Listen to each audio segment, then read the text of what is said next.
Welcome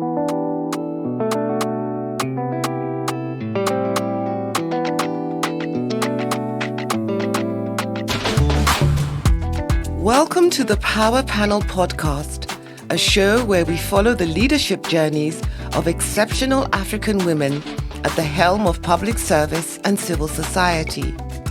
Our question is, how do African women lead and deploy power? I am your host, Ambassador Rachel Omamo, a senior counsel, diplomat, and former cabinet minister in Kenya.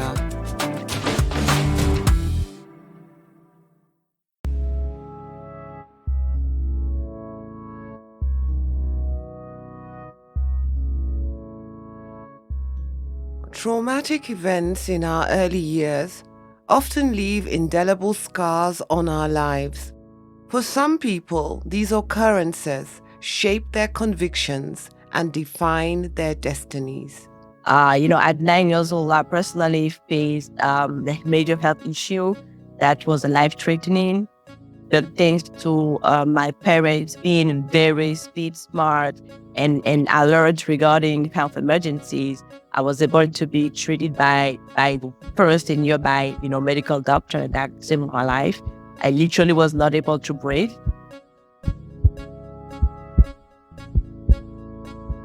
So that was my first encounter with health, but in a life-threatening way, and realizing that we take health for granted, but we shouldn't.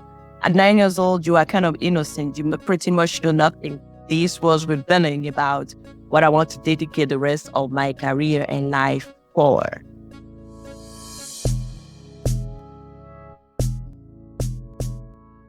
But also giving back and serving. So service and health have been very central to the work that I've been doing for the past decade.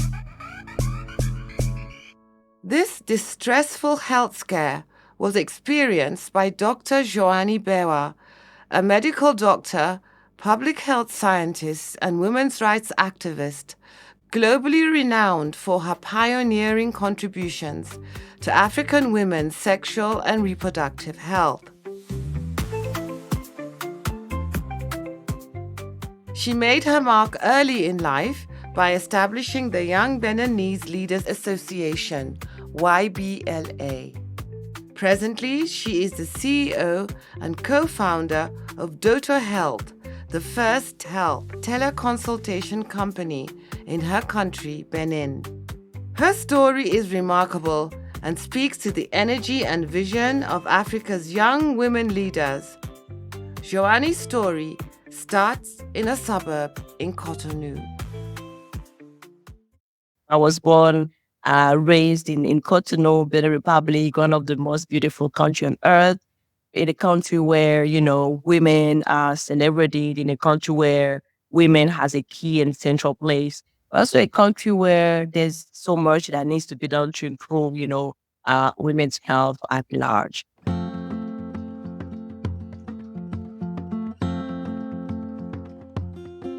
So my parents are, obviously, professional people.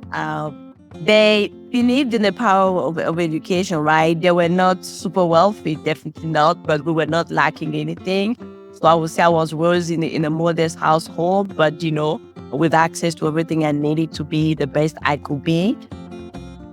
For me, feminism in action came from my father, because in addition to his work as working in informatics, he also created the first women's soccer team in Benin in 1974. So seeing a man committed to women's empowerment through sport was really unusual. And I think maybe that's where I got that message of a woman, a girl can do anything, but also that men should be allied and support gender equality. So I think my first figure of a male feminist, is my father. And her mother, what was she like?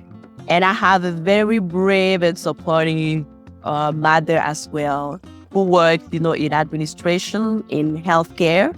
Very combative, very supportive, very outgoing, and very let's make it happen type of mentality, right? And so I guess I learned some of those values. Both of them were really involved in the nonprofit world for disability people, providing, healthcare devices and support to people with disability. So maybe some of those service and giving back and values came from them, but also this whole pursuit of excellence, I guess, also came from that household. Joannie resolves to pursue medicine as a career. I decided to become a medical doctor, and then I did my medical studies in Benin, and then I pursued degrees in master and PhD in public health in the US, and really continue to give that momentum and that commitment for women, for service and general quality as part of my professional work, my research work, my advocacy work, and my political/policy advocacy. What informed her interest in women's health and education? Growing up, in this beautiful country and having access to, education, quality education, and having access to opportunities, but also seeing some disparities, in my community.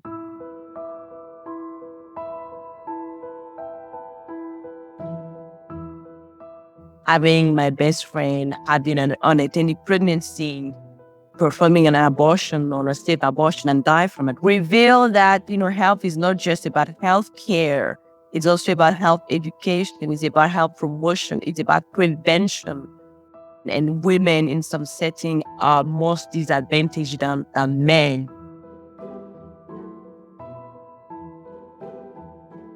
And then the whole women, general quality, equal access to services actually came back, and that brought me from that commitment to the dual, like health and service, but now to the trio of health, service, and women.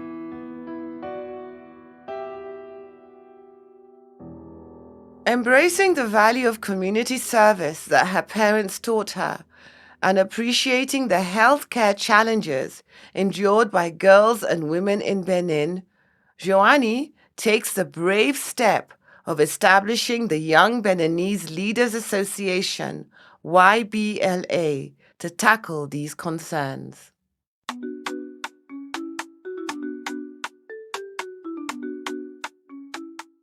I mean, yes, the Young Beninese Leaders Association, YBLA, I created it when I was still in medical school at 20, 21 years old. I like to joke saying I was still a baby, but that was many, many years ago. The vision was to say we don't have to wait for government or people to change what we want to change. I've been very, present in the healthcare sector. Before founding YBLA, I was advocating with various nonprofit in Benin, in women's health, in public health, with youth leadership. So I kind of first gained that experience by learning from others. And then when I set it up, YBLA, I actually knew that it has to be a collective effort. I brought together a group of existing organizations to kind of build this as a network and build on the power of many. That's pretty much how we started, having the vision, learning from others first, having the vision, fine-tuning the vision, identifying people to collaborate with and partner with. What is the focus of the Youth Association? We decided to focus on 3 key pillars. The first one was health, and a big focus on women's health for the reason that you know. The second one was everything leadership, because we know that when your leadership skills are shaped, you can do anything you want and you can be anything you want.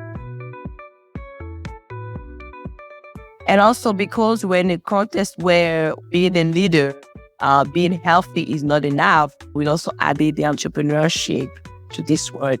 So it was really, really fine-tuned, and we started developing programs.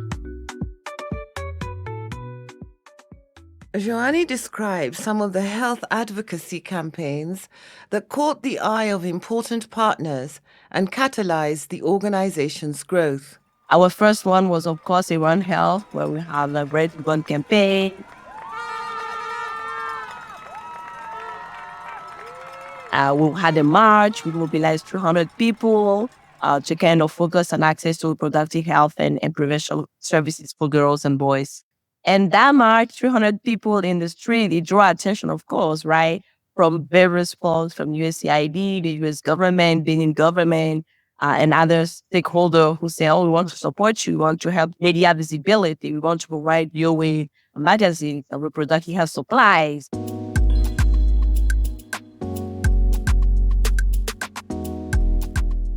And in really starting there as an organization, as a movement, but also going, not just staying in the capital, but also going into rural communities, where we thought it was strategic to mobilize partners who were already doing great work in regions that were not. And so we also seek some small grants, and, we was really all about raising awareness, media education as well, using media platforms to reach a large constituency. But also, I think, providing services by partnering with existing health centers. We also centered advocacy and lobbying a lot. One of the key lobbying that we were part of was around, in 2012, gender-based violence bill that the Benin government was adopting, but I was still sitting in the president's office. So we joined forces with other leaders, and we collected more than 2,000 signatures saying we want this bill to be adopted and become effective. And back then, Benin was one of the first countries in Africa to have an anti-gender-based violence bill. At a very young age, Joannie seems to exude a kind of magnetism that enables her to mobilize people. What is the source of this energy? I can say that I'm passionate. And when I'm passionate about something, I'm fully committed. And that is noticeable.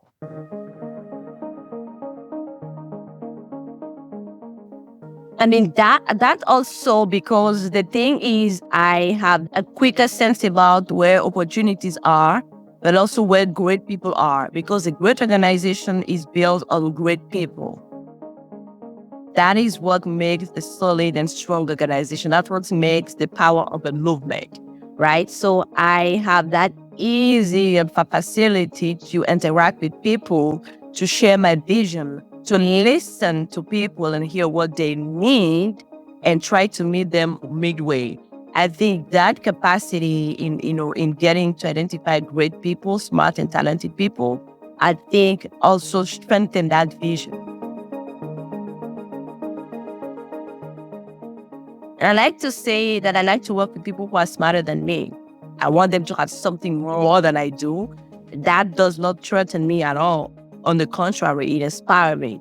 So I've always sought these kind of persons to collaborate with and bring the organization together. And I think one of our major assets was the people that were part of the organization that was shaping the vision. And I do have an ability to speak and convey my vision. And, I've always loved public speaking. And that is the key tool and power to mobilize people around an idea. Joannie capitalizes on her natural talents and the agency and enthusiasm of her collaborators to grow the Youth Association. Is this a watershed moment in her leadership journey?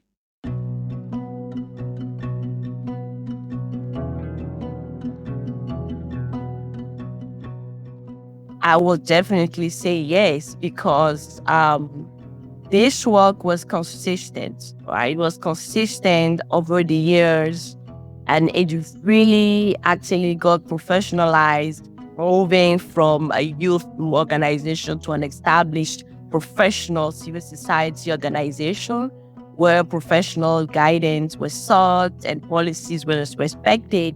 So I think this commitment to providing the best quality of standard of program was noticed. One of the key moments was when we received that small grant from the Michelle Obama Young African Women Leaders Small Grant Program that also put the organization on the map and helped us scale our programming from the capital city to the northern part of the country, which was mostly underserved. Joannie alludes to another factor that propelled her leadership. And I think there's also one thing that I call serendipity, because a lot of people have agency. A lot of people have a strong network around them. A lot of people have the vision, right? But there's also this unknown, uncontrolled factor that we call serendipity that I very much believe in.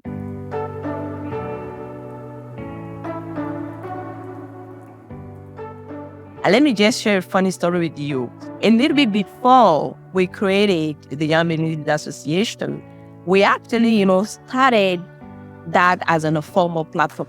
And then it was a few months before. And one key defining moment was there was an event, right? At the US Embassy in Cotonou. And it was actually the event before the President Obama YBLA forum.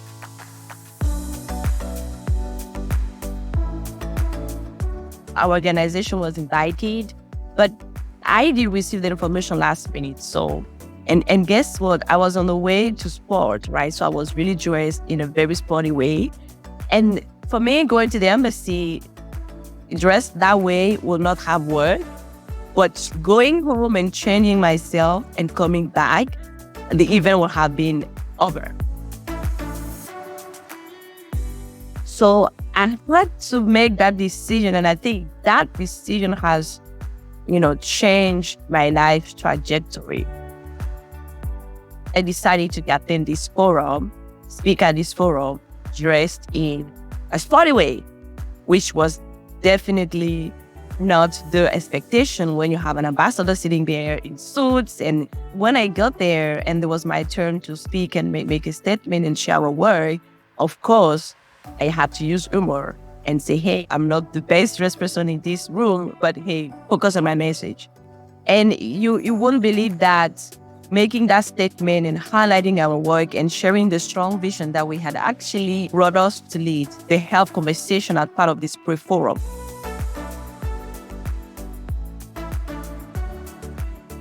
And that is what provided our organization very early on some major support.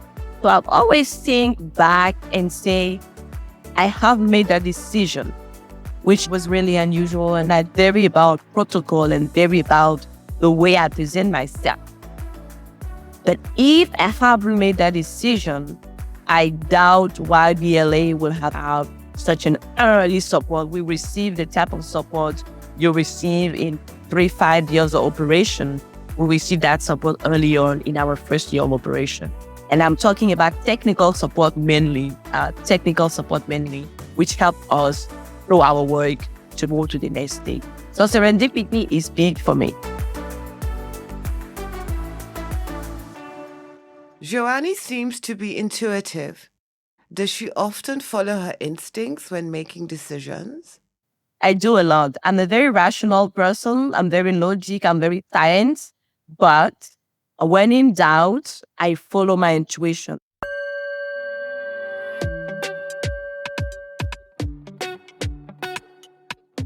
At our first signpost, Joannie finds her leadership purpose early in life and was not afraid to pursue it. Her journey so far tells us that leadership is available to the young and passionate. You do not have to be old to be wise. You do not have to wait to lead.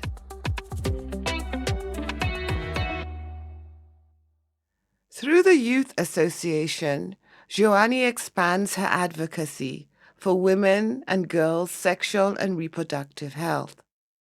In so doing, she breaks the silence on many issues that are considered taboo, be they abortion, contraception, FGM, early marriages, HIV/AIDS, menstrual poverty, sex education, and so on. What tactics does she use to effectively navigate these sensitive public conversations?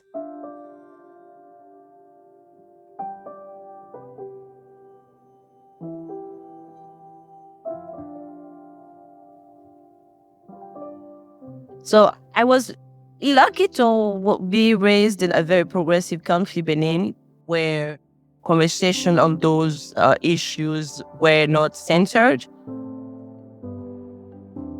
Of course, being born and raised in Benin, I do take into consideration the local context when I made my statement.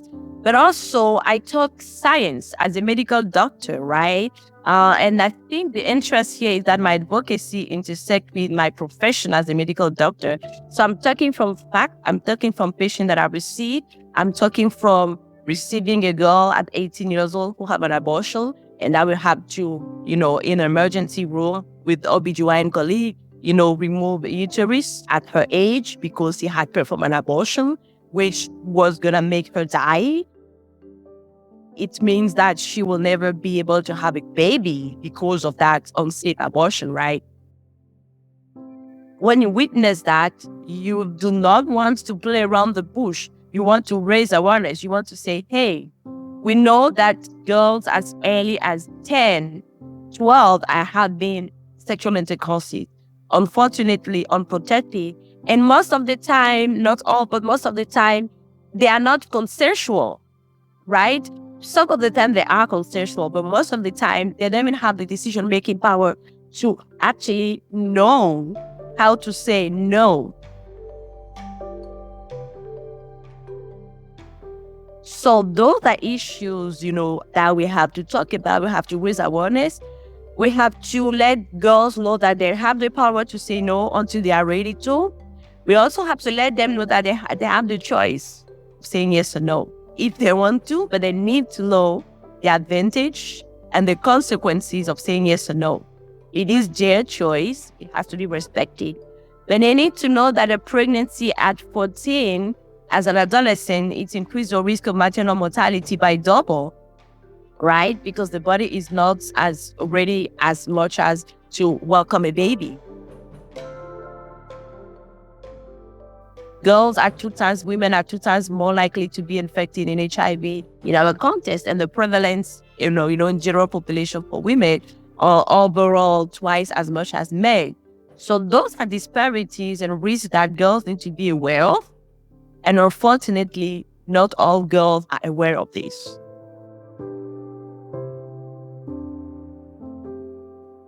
As a young female doctor, what is the source of her credibility? I know that having that authority as an expert in the field comes with some advantage. I'm not saying that if someone is not a doctor that, they don't have authority. They can also have authority because as an advocate, maybe the community, trusts them and that's authority that they are bringing in. As an advocate, maybe they have they have that social currency that gives them the legitimacy. Or an advocate, they have the personal experience that gives them the legitimacy. I guess this for me was probably a variety of factors from, being an established professional as a medical doctor and now also doing research extensively, and getting a PhD in this field in women's health. So I can talk as a clinician and say this policy is not making sense because X, Y evidence. And I can bring the passion of my younger years as an advocate and say, hey, this is how we need to center the work around the community. And I'm very grateful to have had the opportunities of merging all those in one.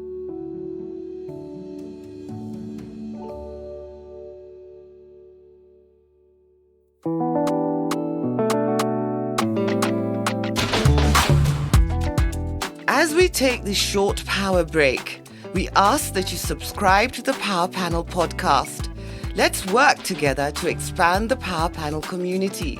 Visit our website, birdsongafrica.com, and follow us on social media to plug into the Power Panel network. Email your thoughts to hello@birdsongafrica.com. When we return, we unveil the next stage of this journey. This is the Power Panel podcast.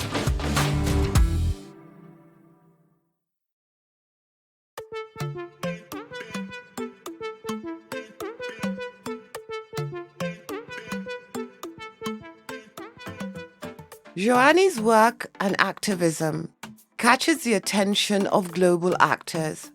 Remarkably, while in her early 30s, she takes on important global leadership roles, such as UN Youth Envoy, SDG Youth Leader, and Board Chair of Women in Global Health, amongst others. She also carries out technical consultancies for important international organizations. What value does she add to these global spaces as a young African woman leader? I come in as a professional in my field, and very early on, I let people know that, this is really about business and not about my age. I worked to get there. I deserve to be there. I'm bringing technical expertise. I roughly have over 15 plus years of experience, practical experience in nonprofit medical care research and policy making. So this really speaks on my behalf. And I guess learning from the best from the industry, also, and also working on my brand really positioned me in, an expert doing work.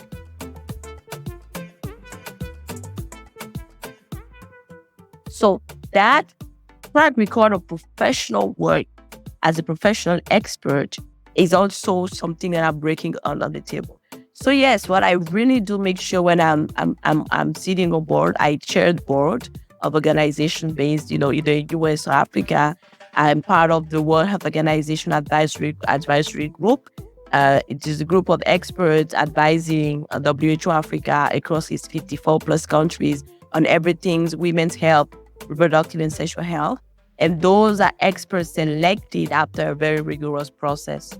And the knowledge about the state of women's health, specifically reproductive, sexual, and maternal health on the continent, knowing the state of that at clinical level, knowing the state of the policies that are conducive of promoting and advancing women's health, but also knowing what are some of the evidence. I do collect data. I'm a researcher as well.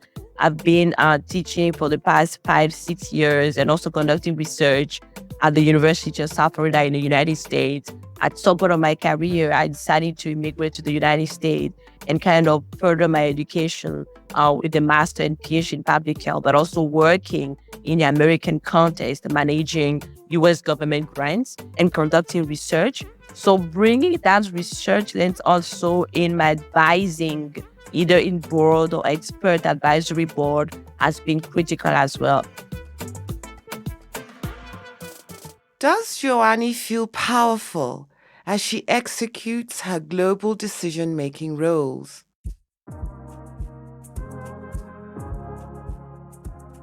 Oh, yes. Well, it's power in action, definitely. You need to exert your power to serve others. And that's really what I felt it. Yes, I was chairing a board of an organization that was a multi-million US dollar funded by, a large foundation in the US.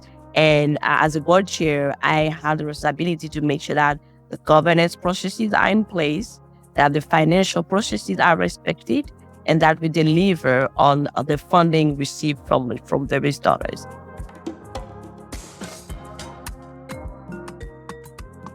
As an African woman, chairing a board of an American organization with mostly, American and diverse people from many parts of the world, of course, your power tends to be challenged. But you need to stand your ground. You need to know the work you're doing. You need to know that you are there for a reason, and you do whatever you have to do to drive the organization. And when you feel like your mission is complete, you leave and you let someone else take over, which is what I did.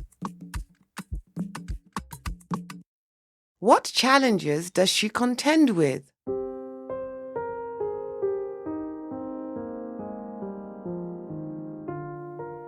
I'm just saying that as a Black, African, French-speaking woman who has an accent, and for some people as a young, I don't think so anymore, but for some people, there's so much, at least 3-4 layers, right? You will see sexism, you will see ageism, you will see racism, and more. But I think the good news is that we are all able to impact and make things happen. So for me, it's about making my work speak on my behalf, sometimes ignoring any type of ageism, sexism, or racism, but other times responding very vehemently to that and then addressing it, with the person or the persons, and then moving forward. And I think there have been a couple of instances where I have to correct some people in professional setting about their behavior because they were always allowed to, either bully, to either, be racist or either act in a way that was not professional in a professional setting. So for me, and also having lived in the United States for many years and having my pride as an African as well and blending those two cultures, I had absolutely no issue, coming against any type of sexism or racism, when I face it. Sometimes I do it diplomatically, but when it's very blatant, I have to go, straight and have an open discussion with a colleague. Being innovative and proactive, Joannie senses an opportunity to revolutionize healthcare delivery systems in Benin. She founds Dotoh Health, a pioneering teleconsultation entity. Three things, I believe in a lot of things, but three things that wake me up, it's healthcare, it's services, and it's gender equality. And on that healthcare piece, we are in the world where we cannot ignore the power of technology. So I decided to set up Dotoh Health as a telehealth company, I would say a health tech company, which is currently providing a telehealth consultation solution to improve access to healthcare. First in Benin, but it's open to anyone living in Africa and abroad with access to providers.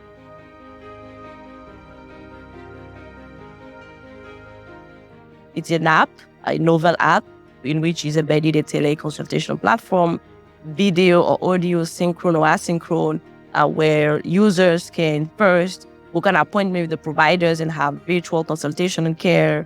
Secondly, they can geolocalize pharmacies and healthcare settings in their neighborhood, anywhere they are in the world. 3, they can get information about health education and health promotion on the platform. And the future, features that we will be working on will be really providing access to medication. But really, we are trying to solve the first issue of the barriers of access to healthcare, both geographic barrier, financial barrier, and or cultural barrier.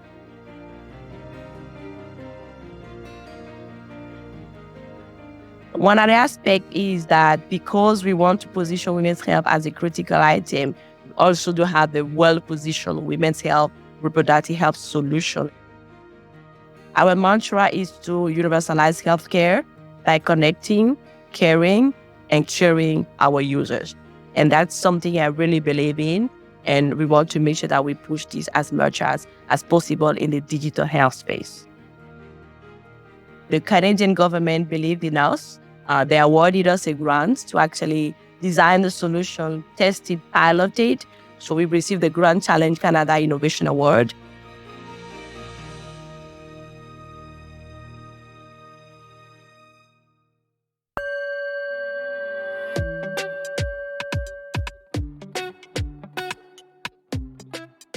Now at our second signpost, Joannie is a master of innovative collaboration in that she links sectors, geographies, and talent. She believes in the power of many. Joannie is definitely a high achiever, but has she ever failed in her leadership endeavors? Oh, wow. Well, yes, I did fail in my life considerably. Well, and I don't have a specific example to share now because it's going to be turning the knife in the wound. But I can say that failure humbled me.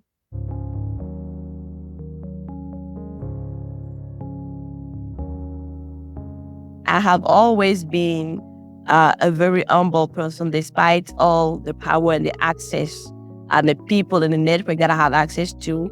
I have always, because of the education I received, remained humble and connected to the ground.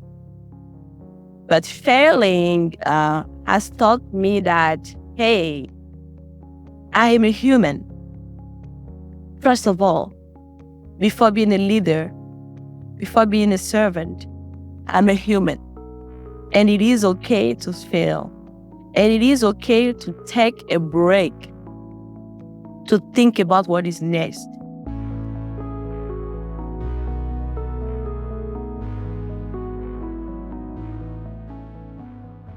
And it also taught me that failure do not define me.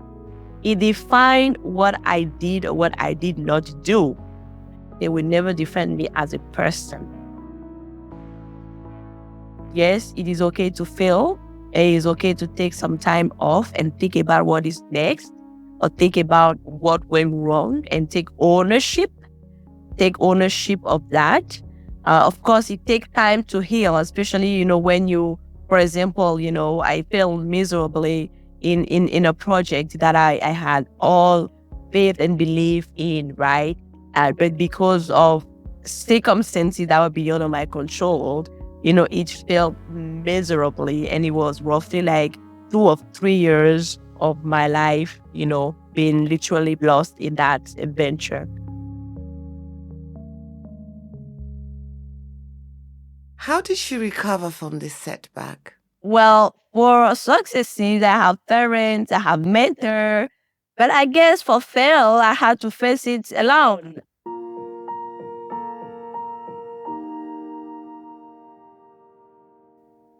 Pretty much, yes. My parents in that moment, have provided mental and emotional support significantly, but that's all they could do, right? The resolve the issue piece of it, it was me and me only. I sought counsel from mentors, but there's a situation where you are the only person who can get yourself out. And when it is that, you get yourself out by always. And unfortunately, that situation was a situation where I was the only person who could get me and myself out. So I had to do what I had to do. I had to take some time to heal after that. Joannie confirms the truism that success has many friends, but failure is a solitary place in which personal courage is required.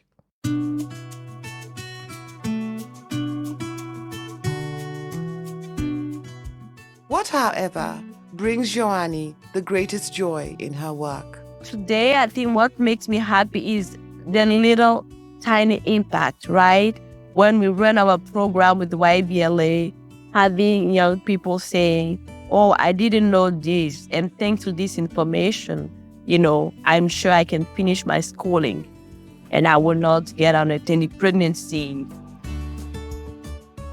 Or even, when we provide some scholarship, because we do also provide scholarship, we do partnership with International Organization for Scholarship, is having, those kids sending us card and say, hey, we changed my life trajectory from being, living in a rural area to now studying, in university in Benin or even abroad. It's also for me, as a medical doctor, it's when, a patient, who came in a very catastrophic way is able to go back home, either in emergency room or both, or in my work in women's health, seeing that my patients are fulfilled, that the women that I take care of are fulfilled, and that are happy, and they have a healthy outcomes. What also keep me alive as an advocate is when I do position things and make some specific requests or demands to either head of state or ministers or help of foreign affairs on specific advocacy demand, and seeing this passed or seeing this taken into consideration in programming really makes my heart sing. What I think one of the great accomplishments that I'm really proud of was advocating toward prime ministers, ministers, and head of state around positioning and investing more into women's health and seeing the next year some budget increase, in global health, in humanitarian setting, and specific countries, not just Benin, but specific countries that were lacking access to health for women. So it's all of those little joy, but it's from major advocacy win with head of state and ministers, or pushing agenda from the back when it comes to women's health or gender equality, or even this small conversation with a teenager who said, now I know what to do. Now I know how to succeed in my life thanks to your program. So those are little moments that I really, really cherish. Joannie appears to be empathetic and compassionate. Yes, when I graduated high school, I could go in telecom and get a lot of money. I could go in agricultural science and also get a lot of money. I could go in diplomacy, which I've always loved, and get very early exposure. But I decided to go in medicine because of that empathy for others, caring for people, and serving others. Of course, this is paradoxical, right? When you see that and then you see the powerful side of me, right? That is still there and that will always remain attached to my personality. Joannie's relationship with power commenced when she was a young student. Over the years, she has matured. What perceptions does she have about power and leadership? What is her power mantra?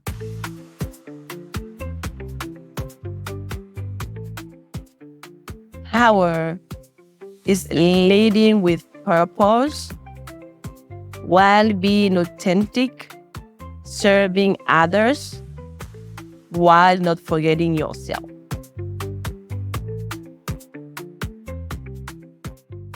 Throughout her leadership path, Joannie has been purposeful and innovative.